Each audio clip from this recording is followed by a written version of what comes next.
may buntag sa tanan. Alang ato karong patukuranan ang atong pamalandongan kita sa buko Filemon. Filemon, Kapitulo 1, sa naman siya ka-chapter. Yatong basang gikan sa verse 10 up to 18.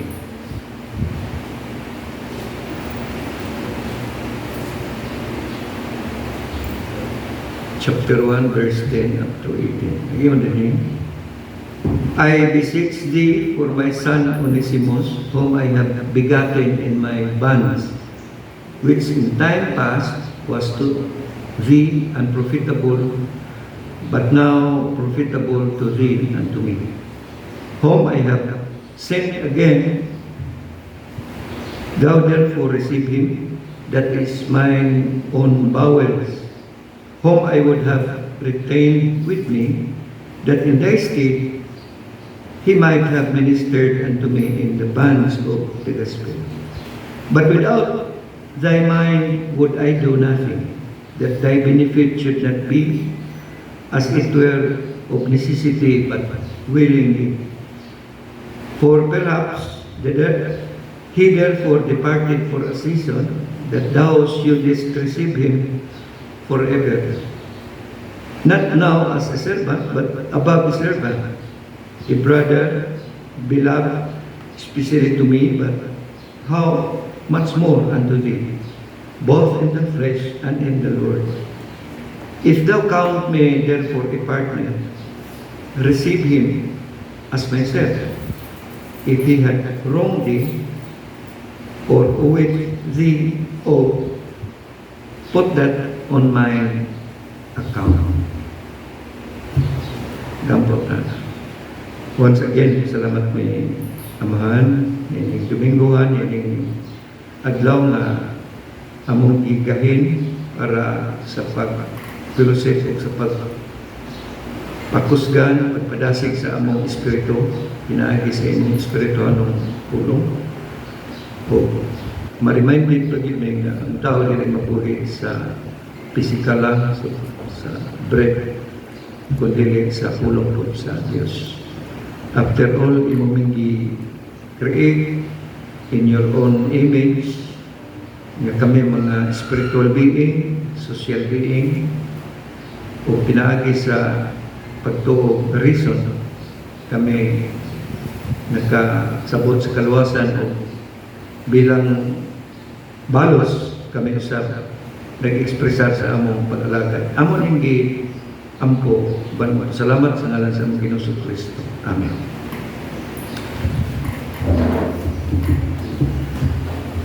Kining libro sa Filemon, usan siya ka personal letter ni Apostle Paul ngadto kang Filemon, pero makita na to ang purpose, no? Ang purpose nga kining iyang servant nga misibak, milaya sa ila, yan na meet ni Paul dito sa Rome. Dito sila nag-encounter sa Roma. Atong ibaluan na kini si San Pablo dala siya dito sa Roma. Niya, kay panahon man to sa Roman Empire, ang kasagaran niyo dagko na ganito yung kaso, ang equivalent sa Muntinlupa, muning Rome. Munay parallel niya. Kay naman ito ang kapital, ang kinaniyang Roma. So, mga tuig ani mga naasa 61 to 62 AD, niya angan sa servant ni Filemon mo si Onesimus. Yang Onesimus ang kahulugan mapuslanon. Pero sa diksyonaryo, double ang iyang meaning. Pwede unprofitable, pwede profitable. So dual. Kini rin Onesimus, either useless or useful. Kanang Onesimus na term.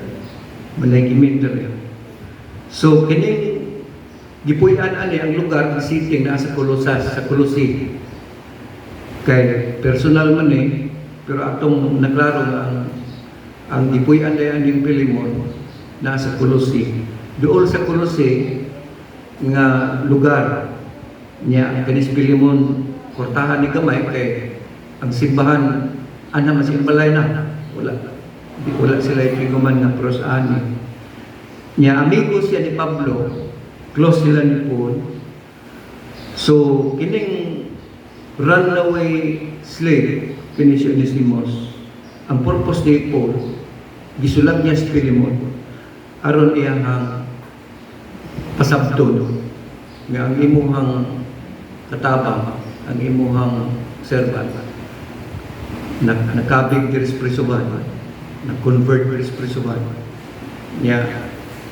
Di ko gusto ako rin malipay, ako na sige ulit ibalik yan nimo. So ariglo ang gimeng, ariglo munay purpose. So kung mabasa ka mo aning libruha, mura mo tanaw sini nga munay ang sinugdanan panalitan at basahon ang verse 1 isip atong introduction.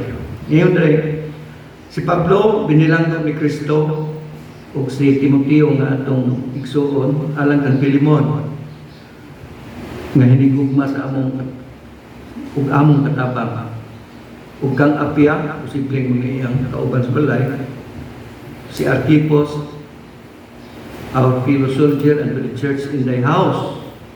So naan mga informasyon sa aning introduction. Grace to you and peace from God our Father and the Lord Jesus Christ.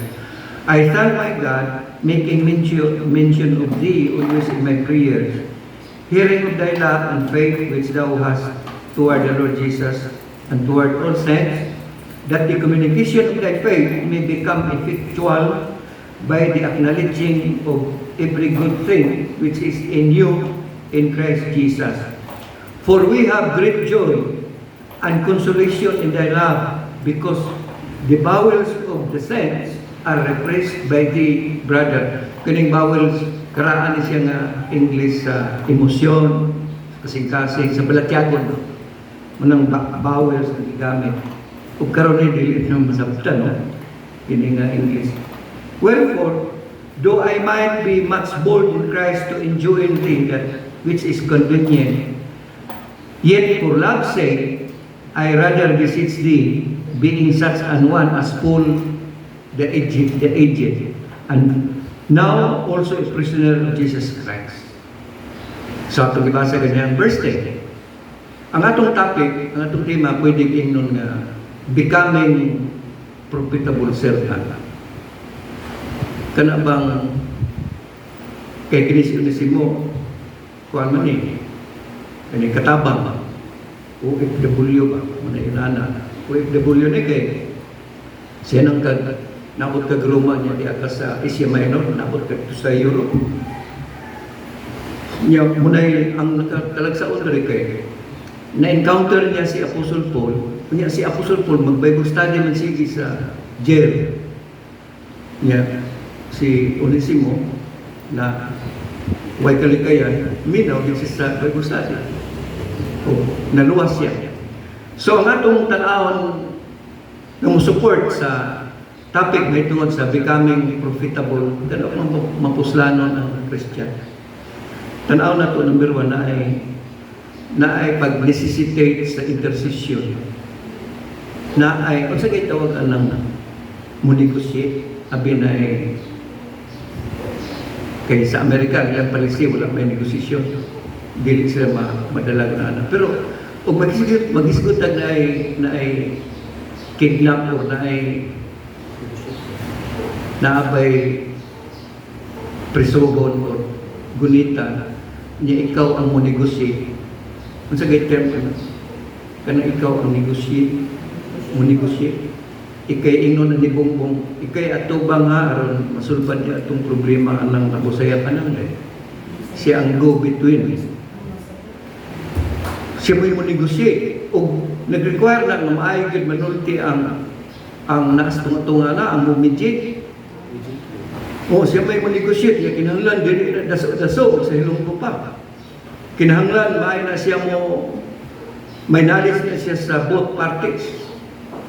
Ay siya qualified o effective nga mo negotiate, nga mo mediate, anang bahina. Por sa itong naikaso sa Manila, kanya si Erwin Tulfo mo patawag itong nag-amok na opisyal, no? Na disgusto siya sa pagdala sa gobyerno. Niya, murag mga foreigner man to sa Hong Kong itong iyahang gihawiran niya sa basket o sa kapas. Yan siya, di ko mo ampo, di ko mo tugyan sa kong galingon gawas ni Erwin Tulfo. Ana iya ang kahimtang. Now, si Apostol Paul, sa dihang iyang i-reconcile si Onesimo o si Philemon, kaya ikaw sa lugar ni Philemon, posible man yung paglayas na yun, nagdalang mga butang. Layas, run away slave ng tawhana. O nahitabo na, kinidiay na ay servant na mahimong profitable. Number 1, nga punto na ay intercessor. Abi ninyo, kita, dili ta ma-reconcile na ito sa Diyos kung walay intercession, kung walay mediate. Kaya imposible man nga makaabot ka nga ito sa Diyos, makasalam ta, siya holy, maraglangis itubig ay kahimtang. So na ay catalyst, na ay in between, aron doon ay reconciliation nga mahitabo, ana ang kahimtang. So si Apostle Paul, tanawan niyo, balik na sa verse 10, ingon siya dire, I beseech thee for my son Onesimus. Kung walay negotiator, kung walay intercessor, dili mahitabo ang reconciliation. O walay servant nga ma-reconcile or mahimong profitable. Kaya aning bahina, kung ikaw sa Philemon, kini si Onesimus, useless. Kini si Onesimus, unprofitable. Kaya muna yung meaning po sa ngalan na Onesimus. Duha, either unprofitable or profitable. Mapuslan or di yun mapuslan. Mapuslan ba niyo mo nang hilayas, nagdala nga butang. So, ang iyang pagka-Onesimus, useless na. Sakit sa ulo o dakpunon. Posible ang ato pa rin dungagan ng istorya, may reward. Gihatag si Philemon aron maulit ni si madakpan ni si Onesimus. Pero yung ni Paul, I beseech thee for my son Onesimus. Si Kristo, dito siya sa cross, ngayon siya, Father, forgive them. Siya mo'y nag-ampo. Aron ang tao, ang Israel, sa diyang pag-reject nila, ay may sila gukme, mientras di pa sila kailan ako, mientras di sila kasabot kung kinsa ang Son of God, kinsa ang King of King. Ana man ang kahintang. So, tanaw na to sa Bible, ang subilano sa Bible, naagyo'y necessity, naagyo'y necessitate siya o intercession. Ano na ay profitable nga servant later on. Ana ang kahintang. Munang si Kristo nahimong intercessor sa Luke chapter 23 verse 34, pag-iyon niya ng Father, forgive me. Mga anak, ang Holy Spirit po sa Romans 8:34, pinaagi sa Biblia, sa Luke 8:26 and 27, ang Holy Spirit po nagsilbing intercessor, pinaagi ang Biblia. Kasi may author. Wala yung Bible kung wala ang Holy Spirit. Kung hingmo nga ito sa writer kang Moses. Imagine, si Moses naglungtad abi aning tuigaw niya, bubak siya o pila ka libo ka tuig. Ay siya present dito sa creation. In the beginning, God created the heavens and the earth. Wa may anay si Moses musulat ana. Nga naman, abi mo edad si Moses 40 pagsulat. Unya pila pa kagatos ka tuig panahon sa creation. Niya musulat ka sa ang Holy Spirit. Ang author ang Dios God. Kaya na inangutana ba? Isa may author sa Pentateuch, kanang Genesis, Exodus, Leviticus, Numbers, Deuteronomy. Yan lang si Moses. Pila may edad Moses? Wa pa siya. Layo kayo ang panahon sa creation.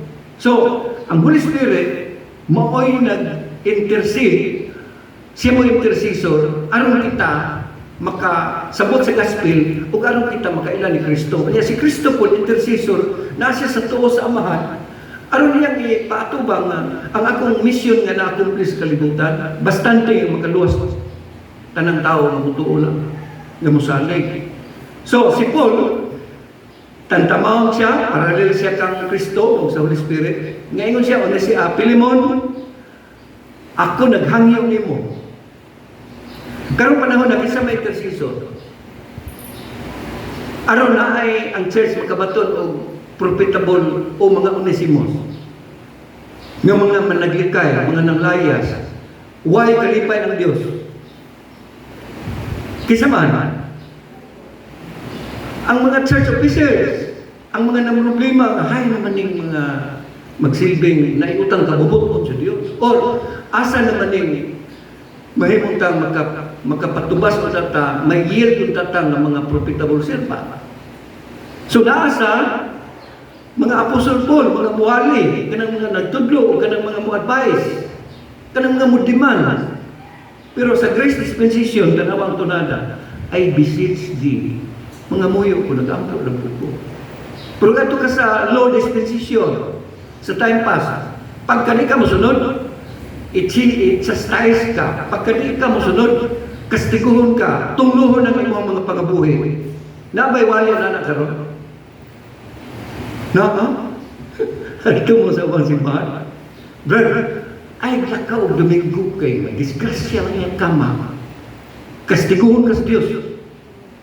Wala na may nanaron. Karon, I beseech you therefore, brethren, by the mercies of God, that ye present your bodies. Niya dili ang Kristohano. O sa may mahimo sa Diyos. Karon panahon na Bible regular ang mo hatag o reproof, correction, instruction, aron mahimong profitable servant ang tao, ang Kristohano. Hastas kaluwasan, wala pugsa ang tao. Maglino gani, muna ako di ko bilib aning maglinog, magbagyo na ikalaminatag ang mga matay niya. Mapuno ang simbahan pagka Domingo, di makapabilib. Kaya nga naman, pagkasunod ng mga bulan, mga buwan, mga kaya nga naman, ang style ay sa profitableness sa Kristohano na number 1 na ay eksaktong intercession. Na eksaktong pagpasabot. Pagpahangok mo, bitan ang karon din na magsilbi ang latigo, ay mong bata, ang ubela, latigo, mulayas noon. Kasamaan pa ka, kay kuhan ka, nakalapas ka sa, nahimong, nakakumit ka, child abuse. Mga ana na ang kahimtak. So, ang lain-lain ng dispensasyon.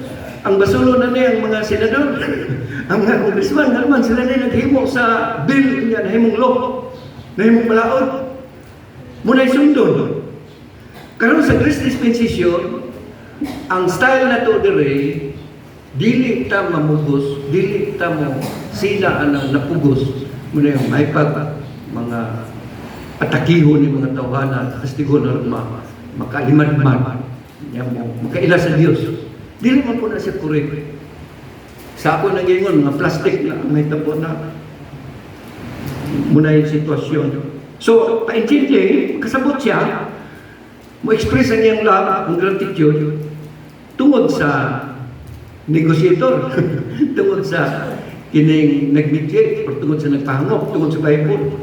Ikaduha, kung ang ikaduha, so naay pag-necessitate sa intercessor. Ikaduha, naay ang profitable servant sa verse 10, sumpay, whom I have begotten in my body. Unsa man si Onesimos? Bigatin, gipanganak na ako diri sa prisuhan ni Pablo. Sa akong pag-Bible study, gipresent na ako sa Kristo, inis Onesimos nakabig. Pagkasabot niya sa kaluwasan, so gitawag na si Pablo o spiritual father. Unya, sa dihang sa first point ng intercede siya. Sa verse 10, second part, nag-presuppose ang profitable servant o salvation. Pagkadili kaluwas, unya mga lagad ka, bagulbul ka, kapuyan ka, kay dili magka-related sa Diyos, related ka sa simbahan pa lang rin. Related ka sa organisasyon.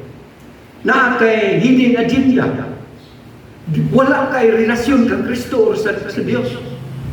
So, ingon ni Paul, Pilimon, kining akong Sulat nimo aning libro ha. Pila ra man ni ka verse, tanaw ra ni pila ra ka verse. 25 verses. Usa ra ka chapter. Simura ni akong letter nimo.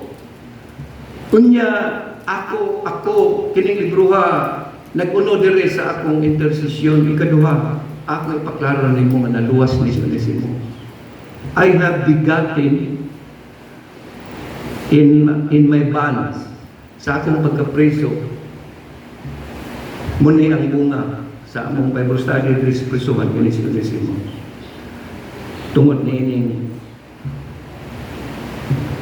nahimo siyang naman siya testimony ko na siya ganon niya skulusi. Pili mo na nga tunong man nga amigo ka, kauban ta sa pagtuo niya. Ako ni siyang tuli. Pero ako klaro ni mo, nga kini mo ni Simos nga useless sa diyang paglaya sa inyo nangawat pa. Ako ni padala mahimo ni siyang Onesimos profitable kay naluwas na.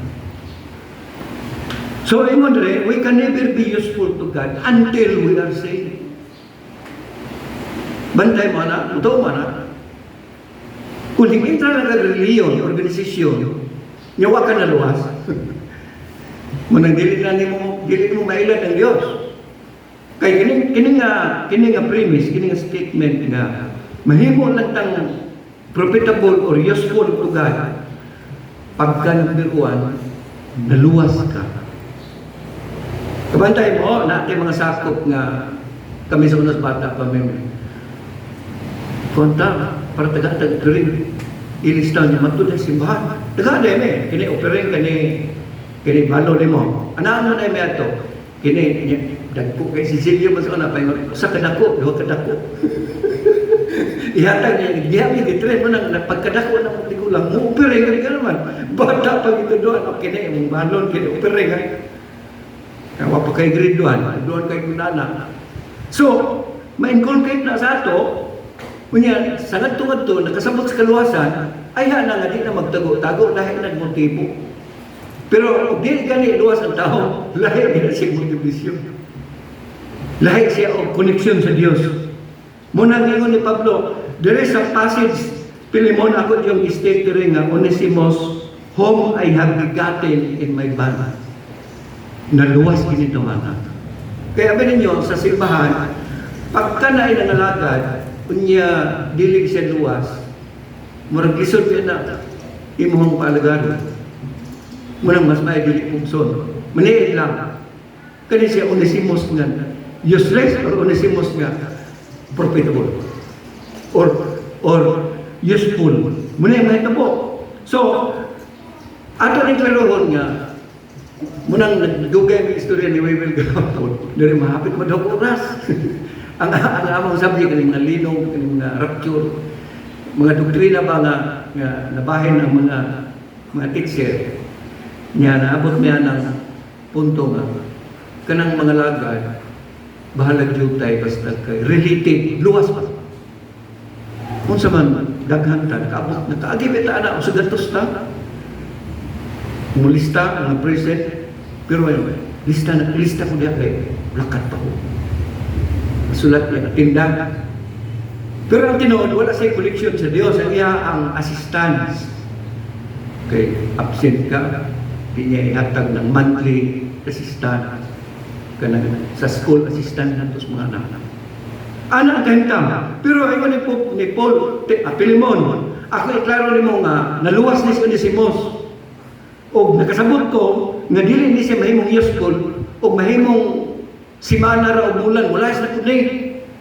Kung di ko magpasalig na himo na ni siyang anak sa Diyos, dili sa prisuhan. So muna nakita na to. So, nakita na to nga si Onesimos, na himong Onesimos, posibleng dawato ni Pilimon, tungkol kay na negosyator, na intercessor. Kaduha, naluwas ng good siya. Save siya. So, diri sa atong simbahan, pwede ta magsige o pamumba, pwede ta magsige o kanang sermon, muhaom na siya may sa luwas, pero katong dili luwas, posibleng mahiyubos na siya, o posibleng makadaot na noon. Kay dili siya, ana siya religion, pero siya relasyon sa atong Diyos. Ikatulo, tanawang verse 11, Ingon dire, which in time past was to thee unprofitable, but now profitable to thee and to me. So mustik ta sa meaning sa Onesimus. Previously, unprofitable. Presently, ukaron. Himo na siyang profitable. Ani ang kahimtang. So ganahan mo nga pila ka adlaw, di ka masigi og kasuko og tastaw sa bata. Sa ngiyawi, ang maot kay kanang sige ng tugsimon tong anak niya, wa ikakasangyaw na. Wa na siya padawatan mo sa Ginoo. Basi gidala mo sige simbahan, pero wa ba kasabot-sukan sa kaluwasan. Posible no? Posible nga naatay mga sakop nga in high school, in college, wa maluwas. Pero anak sa luwas.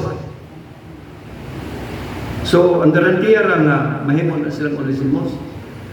Klaro ang kaluwasan. Ikatulo, sa verse 11 na tidugang, which in time past was to thee unprofitable, but now profitable to thee and to me. Naani siya sanctification. Ano bang na-set apart ka na?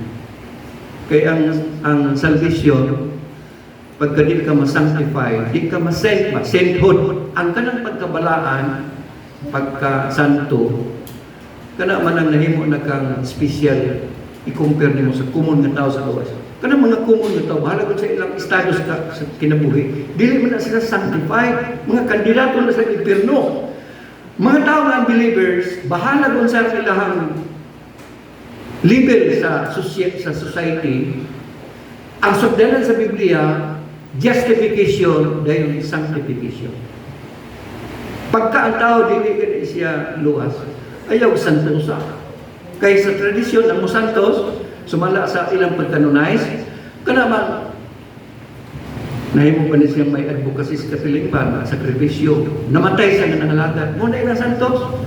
Sa ato lahi, ang pag-ingon ni Pablo nga naluwas ni siya dire, niya nahimong tang profitable diha niya mo nako sa time pass dili, pero karon nahimo siyang sanctified. Munang ang nindot yung tanawon sa Kristohanon, kana pang na-justify sa siya, kanang versikulo sa Roma 5:1, therefore being justified by faith, we have peace with God. So muna yung justification. Sa sanctification, kanang pagbalaan, nga iproseso ta, nga bumbahan ta o nata sa sala, niya magkanaman tagpanangtang sa atong mga bisyong sala. Dahil ultimately, di nakakasala ito na sa langit. Muna yung doktrina sa sanctification. Di ba? Kay ang sanctification, mingon man, na tatay anak, mingon ang Diyos na tatay anak, pero pabuyag ko, niya tatay anak, pero mapuslan. Pero luwas, ha? Kinahanglan Diyo mulaos ka sa sanctification. Kanabang mayon ka, boy, ang food, sama ka importante sa sudlanan. Ganahan mo kaon o sudan nga lamig niya na sa way hugas na pinggan or naa sa arnuna. Di ka rin mo ganahan ka, mawadan mo ganang ka. Kaya ang sudlanan is as important as the food. Although may mabusog, kabusog ba na yun ang kalimpyo, kahoga ng sudlanan. Pero dili, kinahanglan, dunay sanctified nga mga sudlanan. Vessel unto honor, ingon na Pablo nga tukang Timothy. Secret nga may kang sudlanan nga meat for the master's use. Kining suitable ka, muhaom ka, ana na punto. So si Onesimus, nagtubo sa grasya, eventually, nahimo siyang more and more beneficial member sa society o sa church.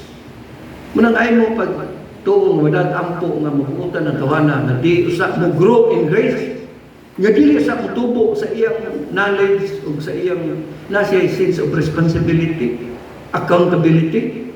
Muhata mo ana usa nga aya na mayon nga ay bisag magunan magtaligsik magtayong dai ko. Pero mayon nga ba ay ligsik man tamato nato. Di ka ganahan matong simbahan taligsik. Pero ang usa ka tawo sanctified na, hingro na siya, nahimo siyang beneficial sa organisasyon o sa ilang society, sa ilang community. Mahimo siyang useful, profitable, o mahimo siyang mas maayo, nag-anam-anam siya kanindot sa iyang pagkabalaan. Muna ang meaning sa sanctification, mga igsoon. Naluwasa ka, na-justify, unya mugro ka sa knowledge. Munang grade 1, grade 2, human sa elementary at sa school, pag college, then masteral pa doon. Mga igsoon, anak katakitag nga tao na useful. Daghana na, lem na naabot. Mapuchi na si Mos. Muna yun ni Paul, ako na kasalig Pilimon. Sa time pass, huwag giniklaro na yung tawana. Pero karon, so, hugo na, permit rin na sa prisuhan, sa room. Usla na ko ng tawana. So, atong karon, no, na intercessor, na role na sama ni Paul, dahil na kaluwasan ng hitabo, dahil nakapanihid si Paul, hintupo, maginisyon ni si Mos. Munang mo kayong tao, dili ka ka mapusulan sa church, di ka manilin, sa may akong ambag, sa may ka contribute sa among organisasyon, wag ka na kayo na ng mentality, batay ka, wag ka masanctify, wag ka matubo. Ninitan mo ba? Siguro, tatalan tao, sa gini sila. O mga failure, mga tawa, or wala sa ito kialam, tungod sa iyang naabot na sense of responsibility. Mura yan naabot. So, kita rin mo, sabo, muna nga atong tanaw, kanang kasalig ni Paul nga, kining iyang pagka-profitable servant, intels ba o kining sanctification. Kaupat, nagdemand siya og restitution. Kinahanglan doon ay pagsiguli, habi ninyo, dili mo hilong, dili mo smooth ng Pilipinas, o walay restitution.